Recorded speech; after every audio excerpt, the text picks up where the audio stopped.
In times of universal deceit, truth is the only rebellion left.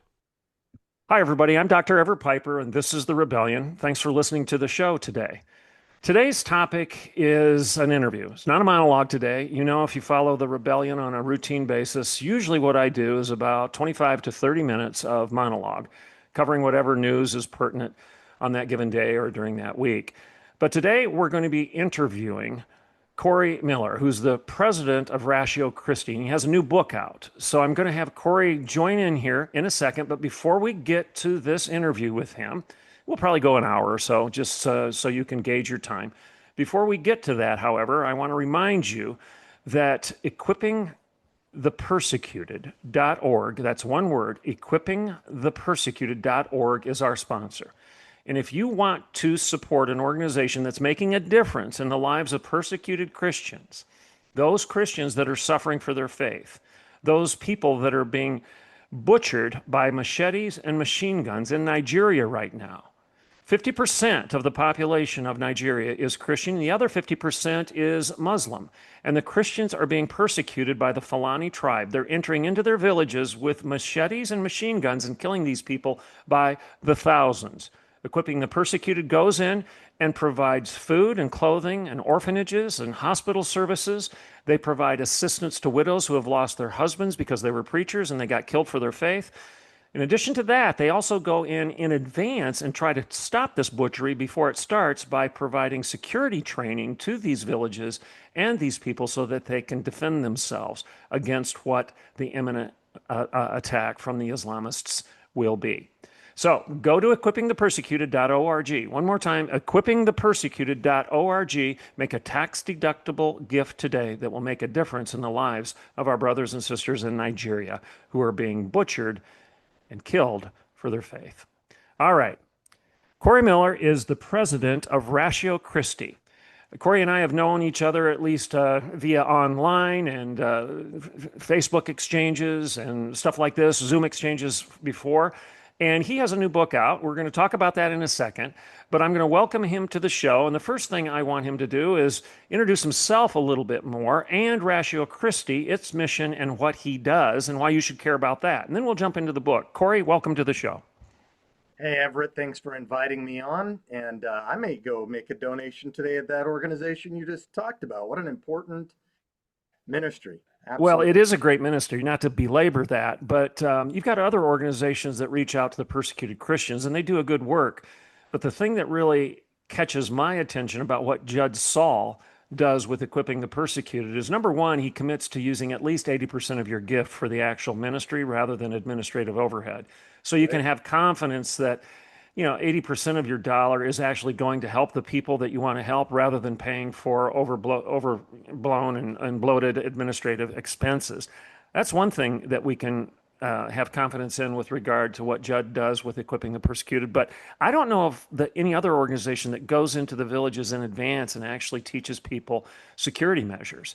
Early alarm systems and things like that, so that if there is an attack coming from 30 miles away, these people know it in advance and they can either defend their village or they can get out of the way and they can get out of there before the people actually arrive to kill them. So I Right. really respect what they're doing. Absolutely. So do I. All So, right. yeah, it's about Corey, my. Rashio Christi, what is it and what do you do? And first, a little bit about yourself, Yeah. your education, why you're in this business, and then shift into Rashio Christi and what you do with them. Well, I never was engaged in an academic pursuit. I remember seeing a report card that I had a 0.666. I kid you not. That's how I took seriously the life of the mind growing up. I was a seventh generation Mormon. My ancestor was one of Joseph Smith's bodyguards, and that's all I knew. I believed it. I found it quite hypocritical in the circles I was in. And so at a certain stage, I left that. I continued in my belief in the Mormon concept of God as far as I understood that, as far as I believed I had some kind of a relationship there. I gave up on the sociology of Mormonism for a time, but not the theology until I got an invitation to a Christian camp that just rocked my entire world. The preacher in California spoke on hell, scared the hell out of me and heaven into me. And I moved to California from Utah my junior year of high school, where I got discipled and got to see what it looked like in a Christian family, and came back my senior year of high school to graduate in Utah. And that's when the pressure was on. And that has culminated in me authoring 3 books on that topic now, just to contribute to my past. But when I was told that I should reread the Book of Mormon for the sake of truth this time and not 7 generations of tradition, I thought that was probably a wise move. And when I found it to be wanting, now thinking critically, my salvation experience taught me that the purpose of life is to know God, and that knowledge was important, that it wasn't peripheral for the Christian life. And that gave me a conviction, but also an existential crisis set in, because now I'm looking at the Book of Mormon as seriously problematic, and wondered how in the world could I or any intelligent person, any more than me, ever have believed that. And it made me wonder now about the Bible. How could I trust the Bible? Hmm. Because I was always taught that we believe the Bible as far as it's translated correctly, the 8th article of faith, which implies it's not. But it doesn't matter. You have a living prophet downtown and 12 apostles. Now I don't believe in those authorities anymore. What am I going to do now with this Bible? How do I know God even exists? And if so, which one? And that sent me off to a period of skepticism and looking at comparative religions and philosophy. I got confirmed in the faith, got excited about evangelism, did Salt Lake evangelism downtown at the temple, down the streets at the University of Utah, and my first college classroom experience at the Salt Lake Community College. The professor was talking on myth for 6 weeks, claiming that Jesus was just one myth among many. Hmm. And he had us give an oral presentation, and I decided mine was going to be on myth became fact, the fulfillment of Bible prophecy of the Old Testament into the New. I had just gotten introduced to Christian apologetics and Josh McDowell's old Evidence Demands a Verdict. Mm-hmm. So I gave my presentation, or at least half of it, and got pulled out of the classroom, kicked out, flunked for the course for proselytizing, doing essentially what he was doing. But I was encouraged to call some legal authorities, and so I did, and I put a note on the desk of the college president, and he forced the professor to put me back in the classroom to give me an A as long as I shut up. And so I did. But that was my first experience of being in college and doing, thinking about Christian thought relative to what I was studying. And how long had you been a born again Christian at this point, as opposed to a Mormon? So I was raised LDS, although I struggled to get baptized at age 8 that I was supposed to, because I, unlike so many, and I said I was not into academics, but I was still thoughtful, and I knew that true Mormonism taught you've got to become perfect by this lifetime or else. Whereas pop Mormonism teaches try your best, and God will make up the rest. Well, what happens when you get baptized at age 8? You get your sins washed away, but I want to go to celestial glory. How do I do that? You can't, you have to have a blank slate. So I figured what I would do is wait until I was 88 years old on my deathbed and get baptized and beat the system. I struggled for that next year, thinking, what if I get hit by a semi truck? Having not been baptized by the proper priestly authorities, and so I capitulated at age 9.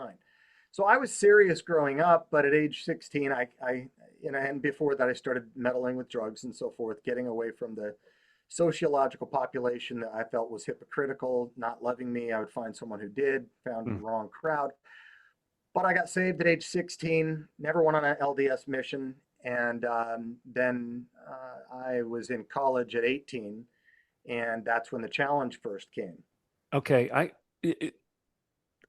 this show isn't about this topic, but I'm fascinated with what you're saying right now. So I'm going to go on a little bit of a rabbit trail before we get to your book, All and right. more about Rashio Christi first, though.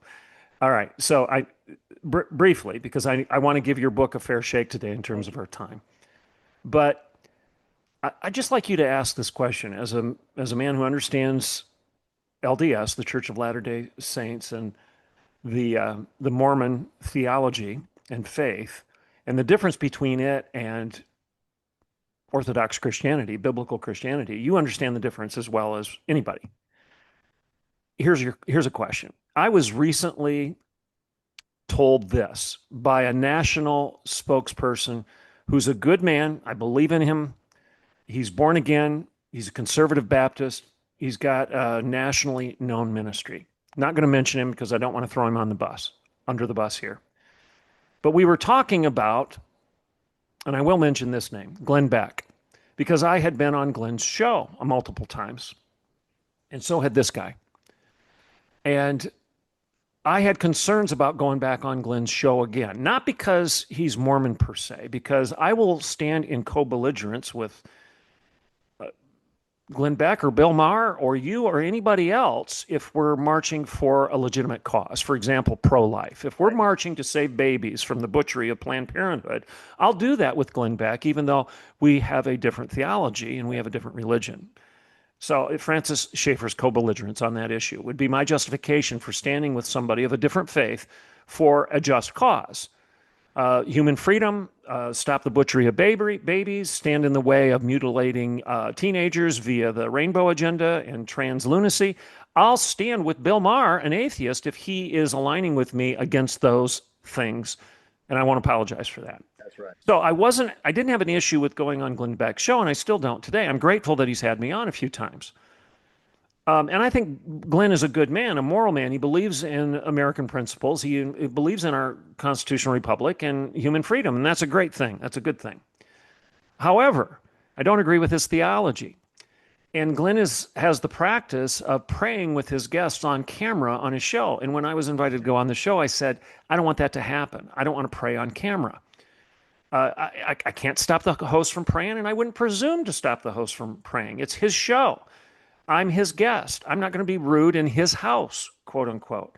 But I don't want the camera on me and lead my constituents to believe that I'm buying into the syncretism, that Glenn and I share the same faith, praying to the same God with the same purpose, because we don't. So I said this to my friend, and I asked him, I said, how can you justify doing it differently? And I wasn't trying to be a jerk. I was just asking, where are you on this? I'm curious. And he said, Everett, I'm a Baptist and you're a Wesleyan. When you get to heaven, you're going to find out that 5 or 10% of your theology was wrong. When I get to heaven, I'm going to find out that 15 to 20% of my theology was wrong. Glenn's going to find out that 49% of his theology was wrong. And I thought, what? I do not agree with that. How do you respond to that? The only thing that the Mormon God has in common with the Judeo-Christian conception of God, or even the Islamic conception of God for that matter, right, and maybe not this last part, is morality. And even then, Fair it's enough. questionable because the why behind our motivation in morality is earning our own eternal destinies. But insofar as the nature of God is concerned, the Mormon God has more in common with this computer screen or the microphone or the whatever the technological device the listeners are picking this up from is. The Mormon God has more in connection with that in terms of being finite. He's limited in every single way. The Mormon God is not the Christian God. Everett, you have a mom, I have a mom. Maybe we're brothers. Can you spell that? Can you spell it backwards? Brother. Just because we spell it God doesn't mean it's the same God. And that has implications for the Mormon concept of Jesus as well.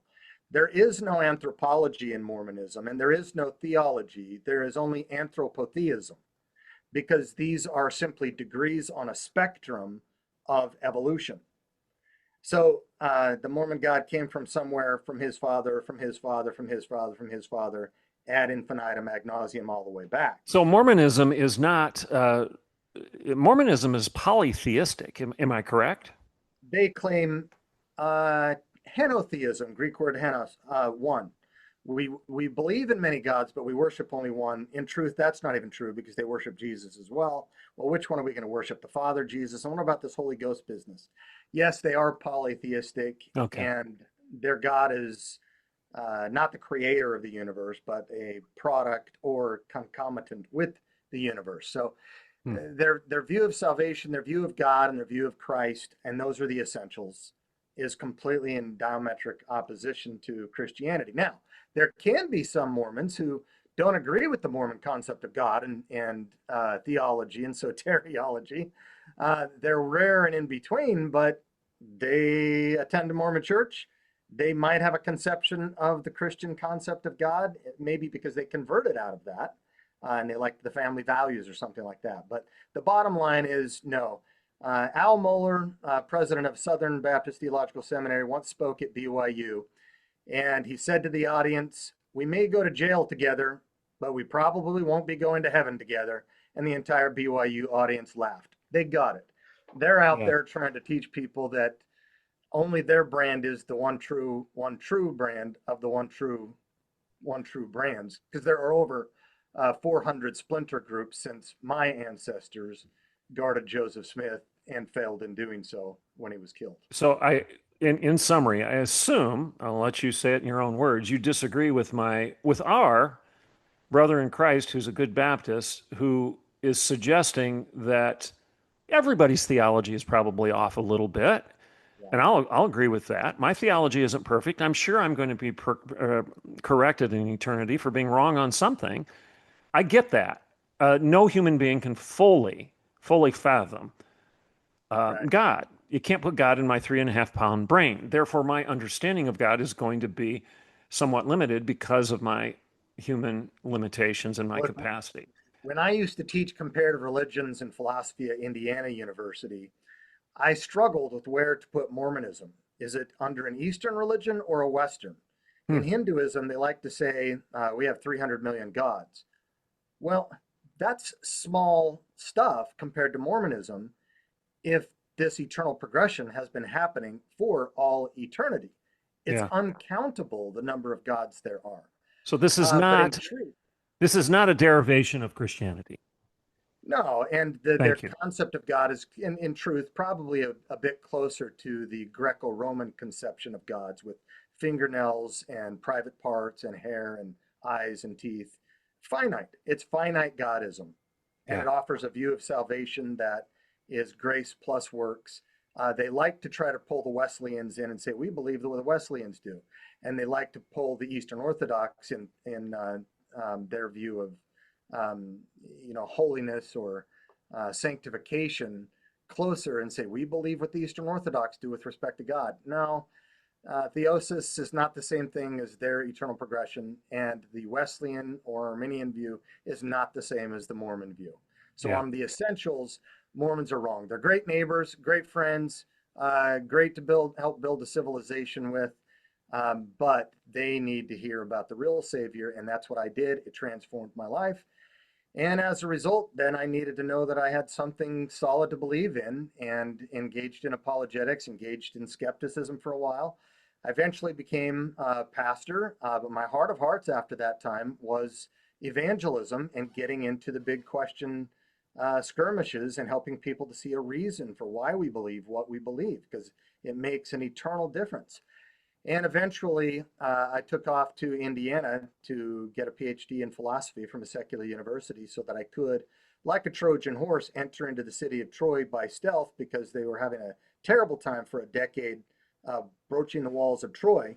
And wondering, how come so many of my students as a college pastor would come back with their brains hanging out when they would go off to university. So I wanted to go in as a professor. I wanted to defend our own. I wanted to advance the cause of Christ at the organizations, at the institutions that we Christians founded and now are pushed out, not even really welcome in the outskirts, right? And I can tell you about our constant litigation we face. But when I was in the PhD program there, I saw how hostile it was. I had to go on for a PhD a second time through a different university because of my experiences there. I joined a campus ministry that reached out to professors for a while. And that was, I continued teaching at the secular university, finished the PhD, and I had this organization, Rashio Christi, call me up and say they had an opening. And I said, I'll take it. What is it? It's president. Okay, don't know much about that, but if you're dumb enough to hire me, I'm dumb enough to go with it. That was 10 years ago, and Rashio Christi and I are like hand in glove fit.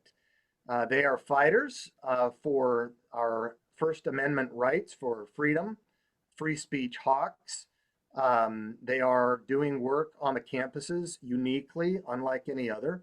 I say that what separates Rashio Christi, which means the reason of Christ, from every other apologetics ministry or ministries that seek to defend the faith out there is that we're on the campus. And what separates us from every other campus ministry is that we, like a laser beam, focus on apologetics evangelism, at least at the undergrad level. At the grad and professor level, we focus on integration and infiltration, the reclamation or the recapturing of the institution over a 40 or 50-year time period. So it really is a unique ministry, and just happy to be here.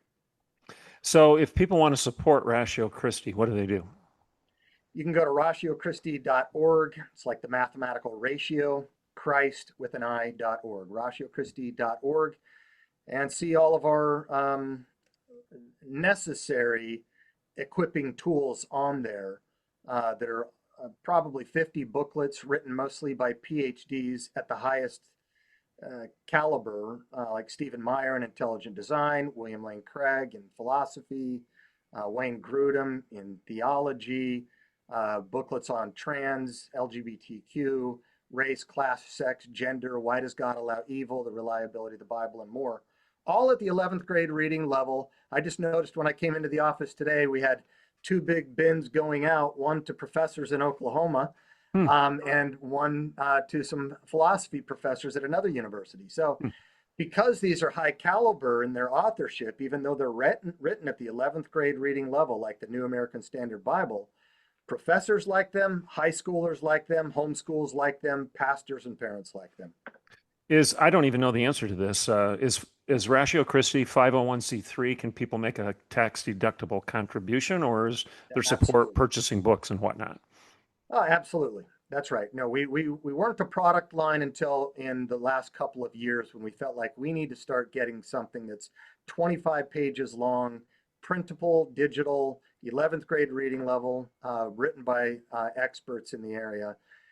And we wanted to be able to help as a parachurch in a sense, help other campus ministries, help churches, help Christian schools, help Christian parents and grandparents who are so busy oftentimes to parent incomes and so forth. They're not oftentimes doing the best they'd like to do with raising their kids, and they can't always depend on the youth pastor or, some in the pastoral community who seem to be some days more interested in skinny jeans and fog machines than on equipping the saints for works of ministry through good Christian scripture and theology. Yeah. So just to wrap this one up a little bit in terms of, okay, so if you want to support Corey and Ratio Christi, and I vouch for the organization. Everybody who's following this, listening to this on either audio or video right now, Ratio Christi is a good organization. You can trust them. You can trust their material. The authors that Corey just rattled off, William Lane Craig, Wayne Grudem, I can't remember who else you said, Corey, but those are people that you should know. You should already recognize those names, and you should recognize the organizations that they've either founded or presently work for, and they are trustworthy. So support this organization, support Ratio Christi, add them to your list of apologetics ministries and organizations that you buy materials from and that you gift to. So Corey, let's shift into your book, The Progressive Miseducation of America. I believe can they buy it yet, or do they have to wait another month or two? Yeah, Amazon has a deal, at least with some of their books, and this is one of them, that you can get the pre-order and have guaranteed lowest price up until the day of publication. Which is when? What's the day of publication? October 15th, but it's available today. And it'll be on audiobook as well. I narrated the book myself in Chicago last week. All right. So, folks, you can pre-order it now, so you can get it right now. And its publication date is October, what'd you say, 15th? 15th. Again, the title of the book, and again, Corey Miller, that's Corey Miller, The Progressive Miseducation of America, Confronting the Cultural Revolution from the Classroom to Your Community. I actually was blessed to write a very brief foreword for this book, and I was honored to do so because, again, I believe in what Corey is doing. I believe in Rashio Christi, and this book is needed. You know that I have ranted over and over again on this show about the collapse of the ivory tower. The ivory tower has become the Tower of Babel, and I would argue that almost everything that we are suffering in culture right now, whether it be in your church, whether it be in your home, whether it be in your corporation, it stems back to the lousy ideas that are being perpetuated by your local colleges and universities. And it's not just the state universities and colleges. Unfortunately, it's some of your Christian institutions as well. So this is a very important conversation right now. And I'm just going to ask Corey why he wrote the book. Why did you write the book? What do you want to accomplish with this? And if you had to summarize it in a soundbite, 5 or 10 minute soundbite, how would you do so? Really, the thesis is whereas what happens in Vegas may stay in Vegas, maybe not. What happens in the university does not stay in the university. As goes the campus, so goes the culture. And as goes the US campus, so goes the world. Hmm. Everett, this university is the most influential institution shaping not just Western civilization, but all of civilization. One third of all world leaders, prime ministers, presidents, dictators, they get an academic degree, one third of them from a US university. The world Hmm. has come to our universities now. The universities that we Christians started, and then through a process of two ideological revolutions, which I give through the book and show what they are and how to respond, they've largely taken them over and kicked us out. And then we had to go start our own. And as you just noted, even some of those of our own now are starting to collapse as well, succumbing to the false philosophies of this age. And so I initially wrote the book because Rashio Christi, being a college campus ministry on over 100 campuses, just at the collegiate level, high school level, with more professor ministries and international, I wanted to give us more visibility because we're the new kid on the block still. And I think we're doing something unique. And we are, I would think, by virtue of location, one of the most strategic ministries in the country. Out of the universities come our political leaders, come our K through 12 educators, come our media, come our doctors, lawyers, the influencers of society. And this institution, I just saw the statistics last month. Those people who go to church every week is 30% in America. Hmm. Almost every other week is 39%. Hmm. But exactly 39% of 18 to 24-year-olds are enrolled in college. If you go to church every week, you get 52 sermons a year. You get more than that in the first month as a college freshman. Yeah. So who's got the ear of our future? And you can see why Gen Z is much more to the left, even than the millennials and them before the generation before that. Every generation we send through these secular baptismal fonts, we're losing our culture and civilization. And now it's getting exported to other universities around the world also. So I wrote this then for the whole industry. And then I thought, you know what? This needs to be for the whole American church. And I initially called it the Third Revolution, from the campus to the culture and a vision forward. Publisher changed the name on me twice. That's once because Pete Hegseth had the exact main title on one of his documentaries. Oh, really? So they put the Progressive in there, the Progressive Miseducation of America, Confronting the Cultural Revolution from the campus, from the classroom to your community, because it really has to do with K through 12 as well. What the campus puts out comes downstream into the culture, and then that makes its way to politics. But it comes downstream in such a way now that it's going into our churches, into our campus ministries, into our Christian academic societies, and into our seminaries. I've said over and over again that what happens in the classroom is not going to stay in the classroom. It's going to be practiced in our culture, in our Right. courtrooms, in our Congress, even in our living rooms. And again, it's not just college and university education. However, the influence there is great. It's every form of education in the United States. It's K through 12. And that's why I really appreciate the fact that you're writing this book and that you're taking this issue on and you're helping people understand this educational crisis. And you talk about two ideological revolutions that have essentially poisoned American culture, from the church to our Congress to our courtrooms. Everything has been poisoned by these two ideological revolutions. Can you summarize them and help people understand what those revolutions are and why they're bad? Yeah. And in my book, The Progressive Miseducation of America, it's like three books. The first third is what just happened to our country. This is no longer grandma's America. Everyone feels it, including Bill Maher, as you mentioned earlier, and Hmm. Elon Musk, and even Sidebar, Richard when Dawkins. Corey Miller and Everett Piper start agreeing with a lot of what Bill Maher is saying, Yeah. you know that hell has frozen over. And I say that tongue in cheek, but there's a lot of truth in that. There are some atheists out there that still have some common sense about them, and they recognize the lunacy of denying that a male is a male and a female is a female. They recognize the lunacy of forcing women to compete against biological men in Olympic sports. And they recognize that it is misogyny to insult women by blackfacing them and dress up and drag all the time. And they also recognize that it is child abuse to be supporting transing 14 and 15 and 16-year-old kids while they're still developing in body and mind. And surgically mutilating them is just not a good thing. It's a bad idea. Bill Maher would have said exactly what I just said and exactly what you just said. So people should start listening to you because Bill Maher agrees with you. Yeah. Yeah.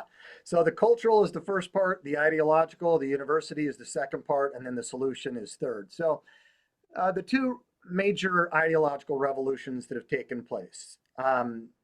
Remember, we started Harvard in 1636. The Puritans, the Pilgrims, started Harvard, and then Yale, and then Princeton, and then Columbia, and all of the rest of the universities. And for the first roughly 200 years, every college president, you were one of those once, uh, was also a member of the clergy and taught the final capstone class on moral philosophy.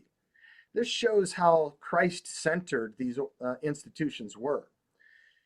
Around 1880, still church attendance and chapel attendance were still required. But from 1880 to 1930, the first revolution took place. And it's because our universities in the United States didn't have graduate schools. So we sent all of our people over to Europe, mostly to Germany, the most educated country in the history of the world at that time. And when people wonder how the Holocaust happened with the most educated country in the history of the world, you have to look at the universities. And you likewise have to look at our universities today because wild things can happen. And so in the universities there, you have biblical higher criticism going on. You've got Darwin, Nietzsche, Freud, Marx, and most of those were at the German universities, some in the British, but most of the German universities. Hegel, Kant, the Schleiermacher, the father of modern liberal theology.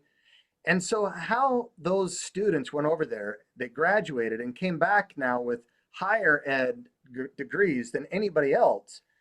The fight was on for the presidency of all of these and professorships of all of these major Mhm. universities in the United States. And so we lost those in a 50-year revolution, culminating in around 1930. And after losing the Presbyterian one called Princeton, then we had to go start Westminster and a bunch of others. And likewise, we had to start Calvin and Wheaton and Biola, all of which are now seeing cracks in their foundations in certain respects as well right now. And that is because of the revolution number two that came along. Revolution number one, when it impacted the church, gave us liberal Protestant theology and the social gospel. Revolution number two, when it's impacted the church, gave us social justice. And revolution number two, right when the dust was settling in the United States, it was just beginning in Germany. There's this little school called the Frankfurt School of Critical Theory. We think of critical race theory, critical queer theory, critical pedagogy, critical uh, climate theory, critical all kinds of crazy stuff. If it's not critical thinking, it's probably Marx plus X. And those guys were half of the leaders were Jewish, and they were globalist socialists, not national socialists. They were Marxists, not Nazis. And they're both totalitarian and authoritarian, and they're both preoccupied with race. But one liked blonde hair and blue eyes, and they liked borders. The others didn't like borders, right? They're Antifa, anti-fascism, open borders. We hear of that today. Our That movement that started in 1933 when the Germans rose to power in the Nazi Party, these guys had to get out of town. It was dangerous to be there as Jewish people and as socialists that are not national socialists. So where did they go? To Columbia University, Mm, Brandeis University, mm, UCLA, and other places. Antonio Gramsci, just down south in the Italian prison there that Mussolini locked him up in, and he never got out.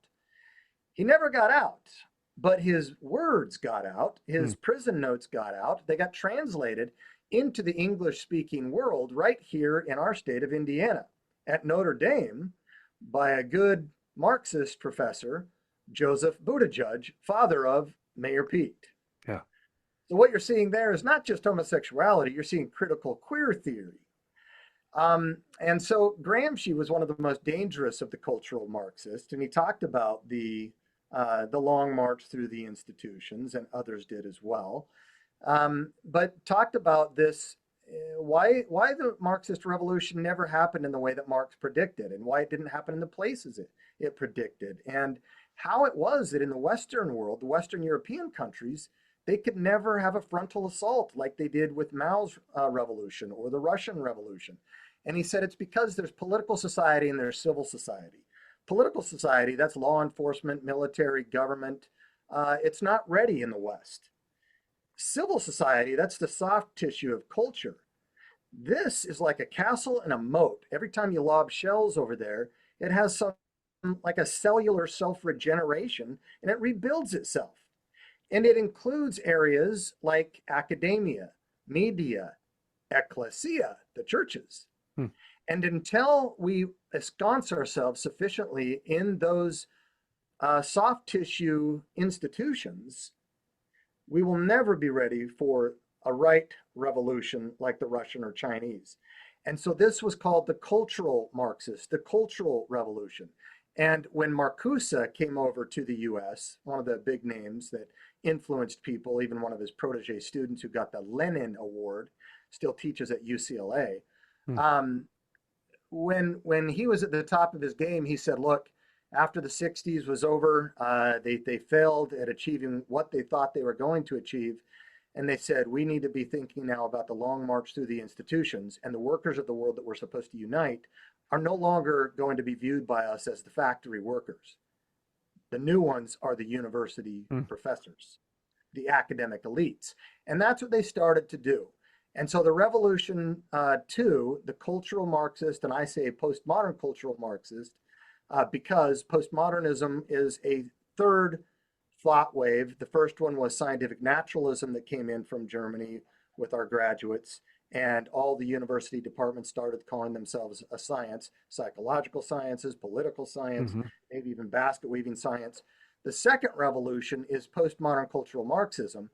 Postmodernism started in France, and virtually all of the first and second generation leaders there, to the man, were also members of the French Communist Party or sympathizers. So they come together in an amalgamated way, and they all came over then to our other top universities, hitting all of the Ivy Leagues, hitting all of the UC systems, and so forth. And in the mid 90s, the ratio of liberal to conservative professors was just 2.3 to 1. That's still pretty severe, but it was 2.3 to 1. You didn't have an absolute echo chamber. Now it's 12 to 1 for those retiring, 23 to 1 for those who are just getting tenure and have 30 years in front of them, 27 to 1 in the Ivy Leagues. They're all over the news. Mm. And when I tell these statistics to parents, the wife elbows the husband and says, "Our son Johnny needs to at least take a religious studies class there." And I say, "No, Yeah. there it's 70 to Yeah. 1, Yeah. 70 to 1." And at Yale last month, the statistics came out in the social sciences and humanities, it's 78 to 1. What pastor and parent can stand up to this? They can't. and the students can't. And I think what people need to understand is you can't use your children, you can't be a missionary vicariously through your children. I hear it all the time. My kid was raised well, we homeschool him, he's born again, he's a solid Christian, and we're so excited about him being admitted into Yale or Dartmouth or Princeton or Harvard. And they send their kid off with full confidence that he'll be okay. And you and I both know that that 70% of those kids will lose their faith before they become sophomores.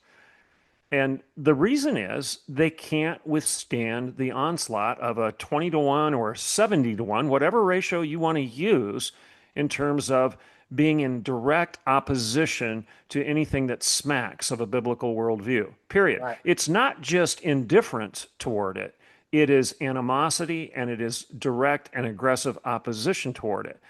And again, I'm going to repeat myself here. It's not just Princeton, Dartmouth, Harvard, and Yale, or Michigan State, or Ohio State, or the University of Wisconsin.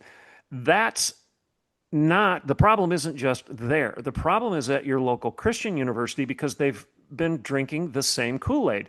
They want to be respected. They want to be popular in the club. The club is the ivory tower. The club is the academy. You've got a lot of very intelligent people that will do anything. They'll fall over themselves to be quote unquote respected in that club. And therefore, they start parroting the same nonsense. They start talking about a Christianized view of critical theory. They'll start embracing Black Lives Matter, even though Black Lives Matter has a charter that calls for the queering of the nuclear family and the dismantling of all things that they think are patriarchal. That's in their charter. But yet you've got Christian colleges that were, like I said, falling over themselves to embrace the Black Lives Matter banner, not realizing that it was blatantly a neo-Marxist movement. Corey, so Yep. one of the things, again, forgive the rant here. I need to get back and let you talk. But the point here is, I agree with you. People need to understand that your message is not just academic talk. This is where the rubber meets the road. It's a very pragmatic message because if people don't listen to what you're saying, if they don't attend to the crises that we're experiencing in our culture right now because of the revolutions that you've just identified, another revolution is coming. And that will be a revolution that will actually dismantle the freedoms that we enjoy, our religious freedom. It'll dismantle the freedom of the press. It'll dismantle basic property rights, et cetera. And if you don't believe me, then you haven't been watching the news because you don't know who's probably going to be the mayor of New York. This stuff is coming home to roost. And you mentioned Pete Buttigieg and his dad. Donnie, his father, I believe, is a communist professor at Columbia. Am I right on that? This stuff is pervasive.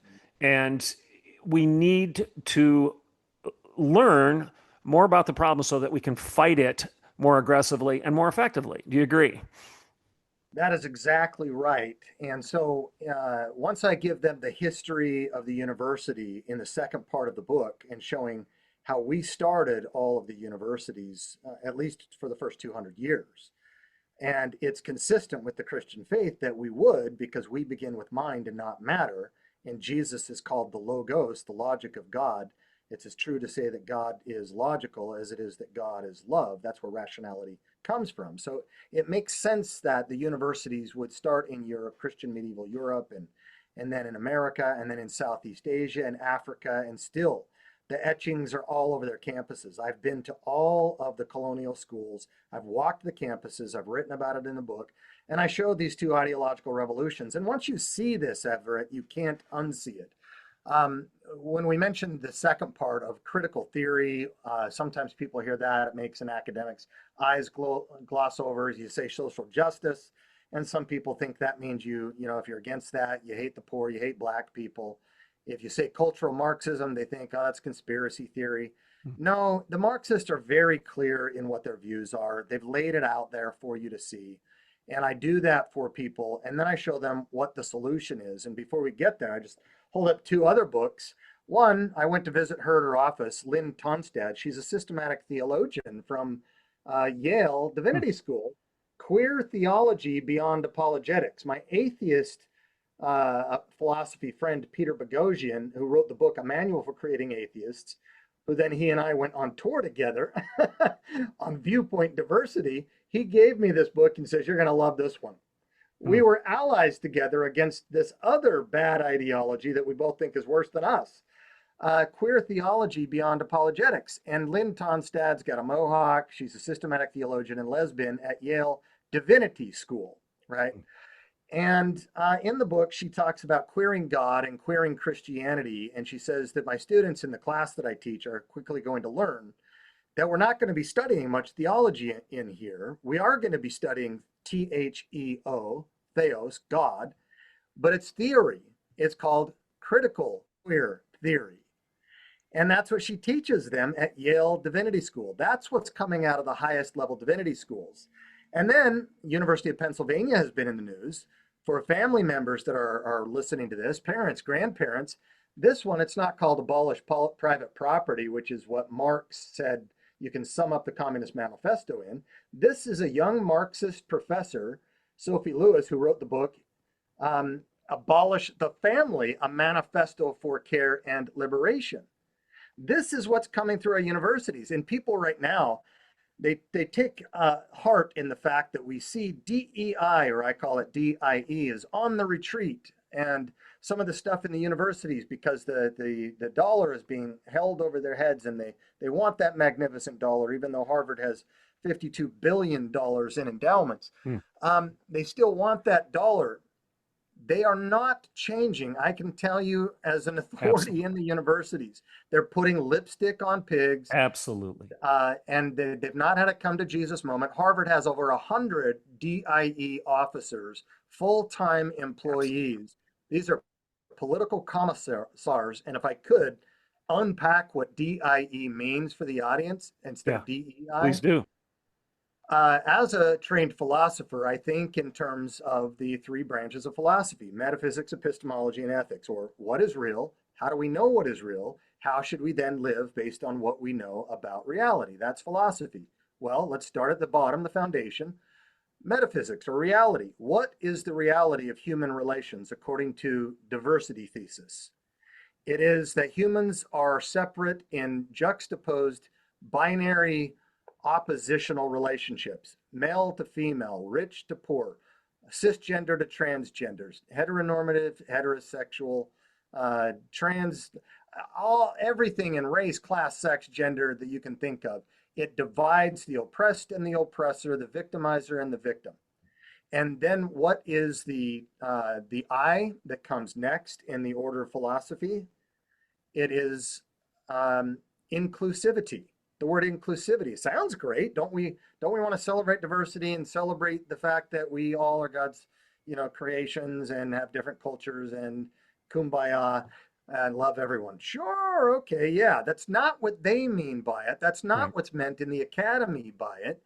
Inclusivity is now you exclude the oppressor classes in all of those categories of cultural Marxist categorization, and you include only those who are oppressed. And so if you are, say, not just black, but a black woman, a black lesbian woman hopping on one leg, you're the perfect unicorn. Mm-hmm. You have a kind of enlightenment, or let's call it wokeness, epistemology there. You have a kind of wokeness, a visual apparatus that gives you insight into the situation that the oppressor class just does not and cannot know. And so the oppressors, let's say the white Christian male capitalist, heteronormative, whatever, they just need to listen, learn, and lament, because they can't do anything but harm Right. culture. So the I is to include and platform those of the oppressed class. And then the E is, that's where it all comes to fruition. That's social justice. That's reparations. That's payback. That's revenge. That's called not equality, but equity. And so that's what DIE is, and that's how it jumped tracks from the humanities and social sciences into the hard sciences, into math, into engineering, into medicine in the universities. And then, because the Christian world believes in original sin, and we believe that God hates oppression, and that God is love, and then love is love, and oh, where are we off to the races at now, right? Hmm. We suckered into this stuff in all of our flora and fauna through guilt manipulation of the emotions. It's not the dry sciencey stuff of the first revolution. It's wet and juicy. It's about justice. And so now in the churches, mercy or compassion ministries aren't even called that now. They're called justice ministries, and they Hmm. mean social justice. And they incorporate some of this stuff into it without even realizing what they're incorporating. And I think one of the things that you're highlighting right now is people need to attend to the definition of words. Definition Yes. matters, words matter. And what you have highlighted perfectly is that the ivory tower, the academy, likes to manipulate words to the point where they actually might mean the exact opposite of what you think they mean. I think of your emphasis on the DEI explanation. Perfect. Excellent explanation. Because diversity sounds good, and inclusion sounds good, and equity sounds good, but you have to ask them, well, what do you mean by this? Because my way of drawing a distinction between the negative of contemporary diversity and what education should be is this. I was the president of Oklahoma Wesleyan University. I was not the president of Oklahoma Wesleyan Diversity. And there's a reason for that. And it's because the university was established for the unity of truth, university, una veritas, unity of truth with a capital T, and that you could come together as a community if you understood the revelation of God as being the ultimate truth that is the glue that binds a culture together. You get rid of that and you're divisive. You fragment, you balkanize. And as the result of that, it's everybody for himself. It's vindication. It is us against them. And that's exactly what you see in this diversity, this divisive model, which doesn't even believe in equality any longer. Because Right. if you say that we stand for equality, then everybody is equal regardless of the color of their skin or their gender or whatnot. And they don't believe that because it's so divisive and so ugly, so vindictive. And everybody wants his own pound of flesh. I deserve mine. Yeah. It's kind of the ultimate breach of one of the Ten Commandments, coveting. I mean, you shall not covet is basically stop looking at somebody else and wanting theirs all the time. Stop focusing on that. Why don't you start focusing on us, unity, rather than them and what you are owed by them? So, yeah, perfect summary. Perfect summary. So, bottom line is you're confronting diversity, equity, and inclusion. You've talked about postmodernism. You've talked about Marxism. Um, what, for the sake of time, I'm going to jump ahead. Okay, we've got this mess. We've got a mess on our hands. And I think anybody who's been half awake has to agree with you that the academy is very dangerous right now and that you're rolling the dice to send your kid to any college today and pay 30, 40, 50, $60,000 a year for him or her to basically be re-educated and indoctrinated in this neo-Marxist postmodern Derrida Foucault swamp of, you know, uh, navel gazing, if you will. What's the solution? Okay, should we not send our kids to college at all? Should we do what Mike Rowe says and just send them off to get training in welding or plumbing or whatnot? Should we? Are there a few colleges out there that are safe? Are there questions they should ask before they make the decisions? I mean, what are you telling people to do?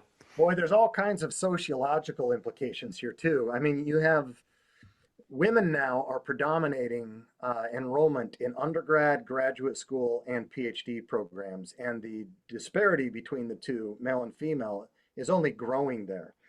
At the Gen Z level, you can see some of the young men moving a bit back toward conservative things. Doesn't mean Christianity necessarily, but the young females are becoming even more progressive, and they are more inclined at the universities. It's interesting to see what's going on here, and you're right. It's not just at the secular universities; it's at the relaunch, the second effort, Christian universities as well. And oftentimes it's because of board failure. They don't guard, they don't have a theologian or a biblical studies or a Christian philosopher on there. Presidents just go sell board seats to rich people, and they're probably good people, fine people, but they don't have that philosophical, theological sniffer. And so they drift, they mission drift, and that's what's happening with many of our now Christian institutes of higher education. So Spot on, parents, by the way. Agree with you 100%. good. So parents need to take charge of their own children as the Bible said they ought to, right? Pastors need to start doing something a bit different too. I'm calling for a third revolution now, Everett. Those are the first two revolutions. The third revolution, I'm speaking next week at a conference in Chicago on the third revolution and the scandal of the evangelical mind. 30 years ago, Mark Knoll, a historian, wrote a book called The Scandal of the Evangelical Mind, which is to say that there isn't much of an evangelical mind. This past century, evangelical Christianity, contrary to the first 1900 years, excommunicated the head of Christ, retaining only the heart and the hands of Christ. That's not a full Christian. Mm-hmm. And in It's not a doing full so, Christ. not a full Christ. That's right. We abdicated our role and responsibility in high culture. We gave up the universities. D.L. Moody once said, don't polish the brass on a sinking ship. In other words, the Titanic's going down, just get the souls off. So we went after Harvest Crusade after Harvest Crusade after Harvest Crusade, and we were just going for the emotions and the decisions and things like that.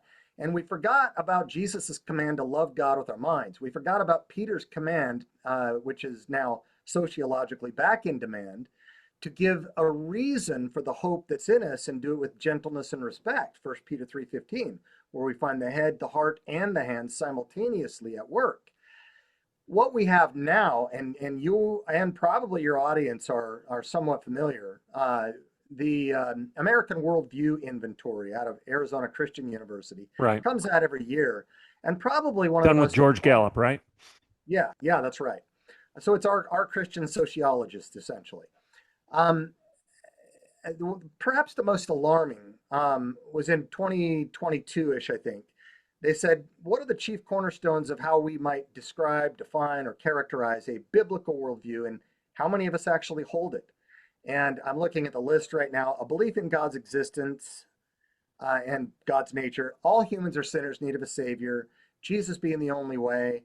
The Bible is God's word and is historically reliable in all it teaches. Absolute truth exists, is grounded in God.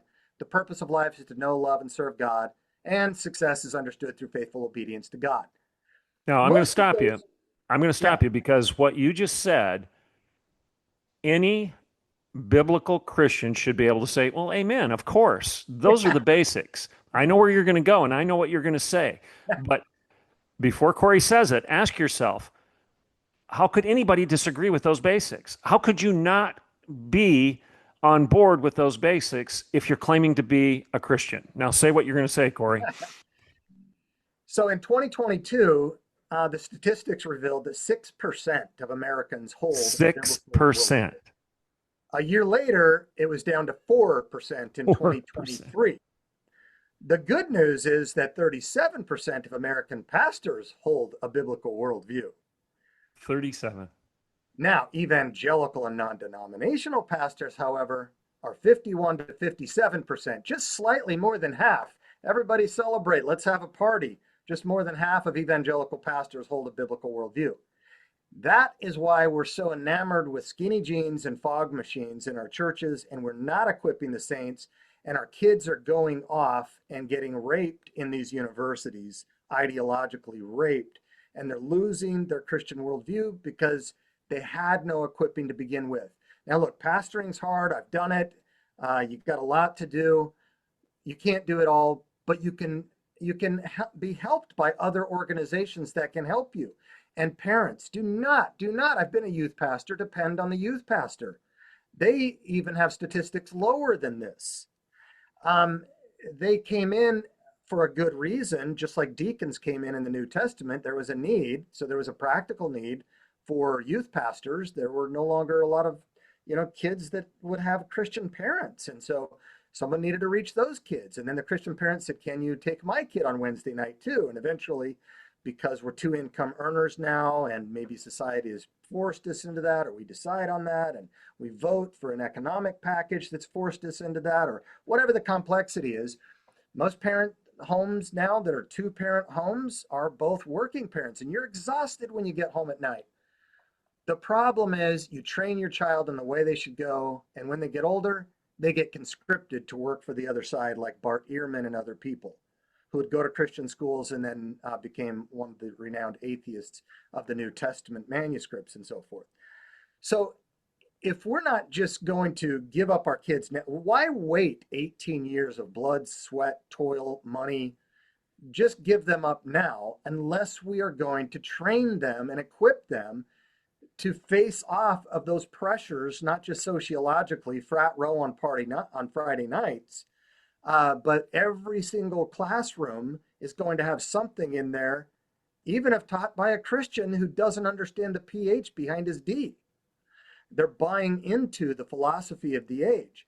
You have got to be pastors, parents, grandparents, churches. You have got to be equipping, parachurches, equipping your people to be able to address these issues.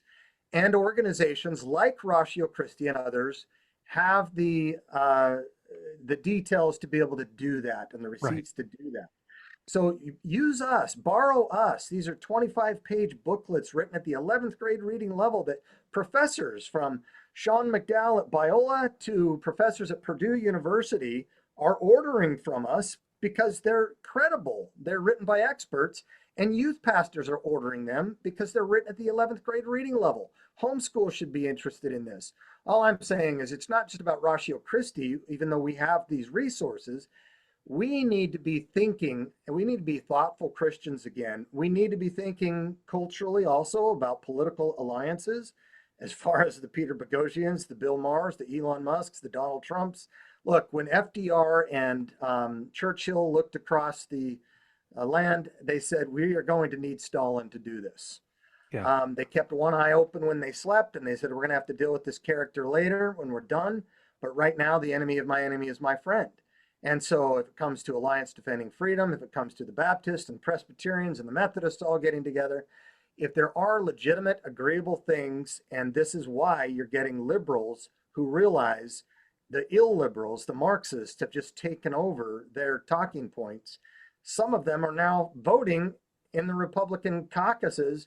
Some of them are on, presidential candidates are on the Republican cabinet. You have Bruce Jenner, Caitlyn Jenner, who actually thinks this trans stuff in sports is nuts, and he ran for the California Republican governor race. Yeah. I mean, wild things are happening in the culture, and the reason why is because look upstream. Politics comes from culture, culture from education, and the apex of education is the university.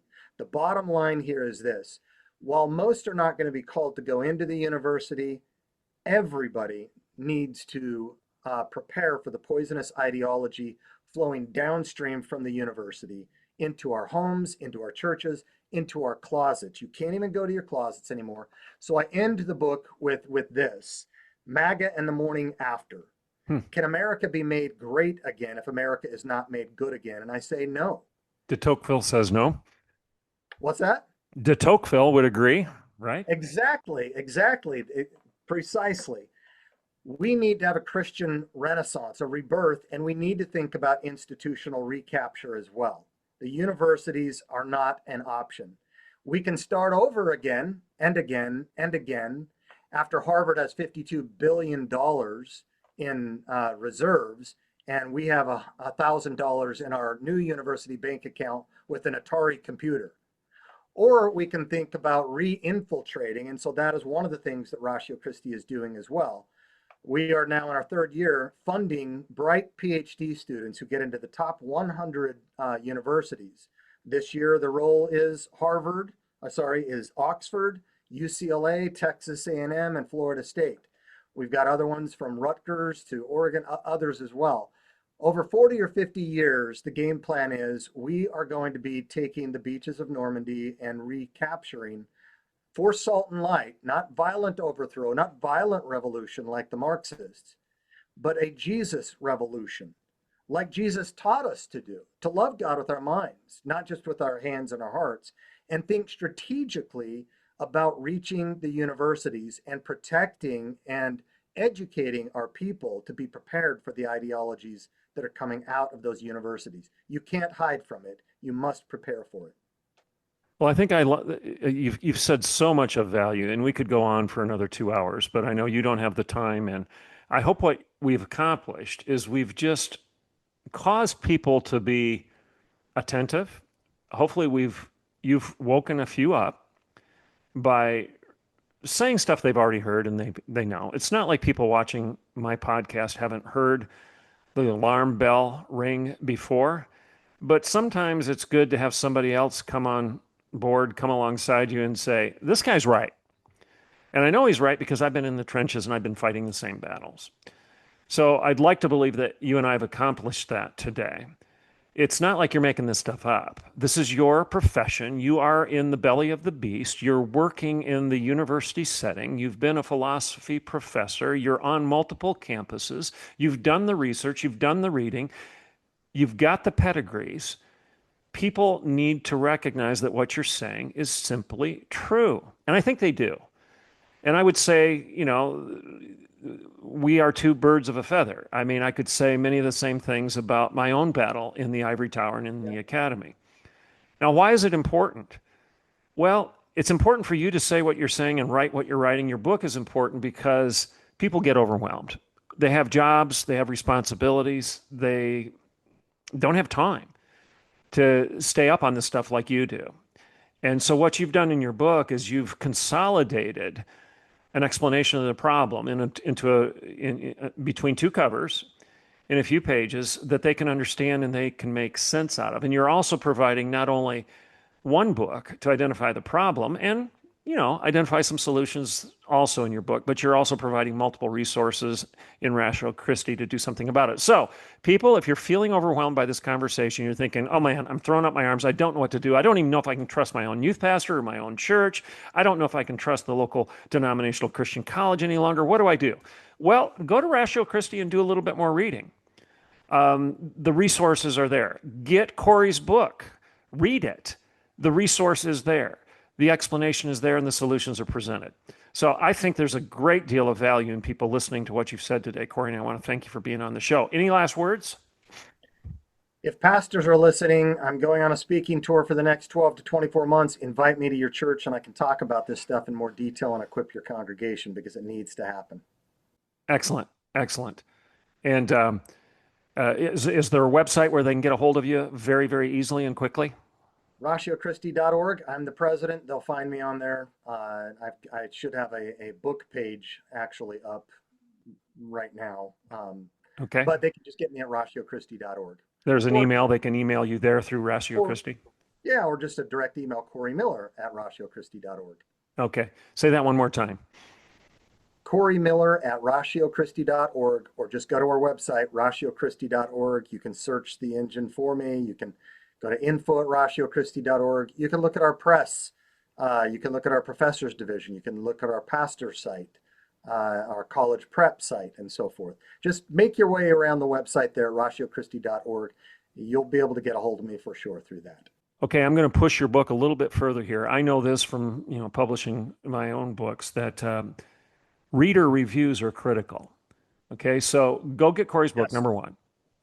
Get his book, buy his book. If everybody listening to the show goes out and buys his book in the first week of publication, I'm not kidding. You're going to start bumping it into the bestseller category just because there's this influx of several hundred purchases at one time. It starts hitting the radar of Amazon.com's bestseller books in the category in which it's. So a couple hundred purchases at one time makes a huge deal. I'm going to say it one more time. It's not an exaggeration. A couple hundred purchases at one time, first day that it's on the market, makes a huge difference in terms of how this book is highlighted in the bestseller category. Second, take a few seconds and go give a reader review. It can only be one sentence. It could be a couple sentences. Just go give a reader review. All you need to do is say, great book, buy it. Great book. I read it. Great book. I bought 5 copies to give to my kids for Christmas. That's all you need to do. And if a few hundred of you do that, it makes a huge difference in pushing this book forward. So go do that when this book is out. Again, when does it hit the market, Corey? It's available right now on pre-order for the best price guarantee to publication date October 15th. All right. Great to have you on the show. And we'll get you back on to talk about Mormonism and everything else that you're an expert on, okay? Thank you. All right. Great to partner with you, Everett. Go team, go God. All right. Thanks for listening to today's show, folks. Make sure that you subscribe and also make sure that you recommend this podcast to other people. And remember the tagline, in times of universal deceit, truth is the only rebellion left. And one of the ways that you can rebel with that truth in another revolution for the truth of Christ and the truth of Scripture is to go buy Corey's book. And the title of it is, I got to pull it up here, Corey, before we go. The title of it is, you say it. I've got a page back here. What's the title of the book, Corey? The Progressive Miseducation of America, Confronting the Cultural Revolution from the Classroom to Your Community. Great. Thanks again, Corey. This is Dr. Everett Piper, and this is The Rebellion.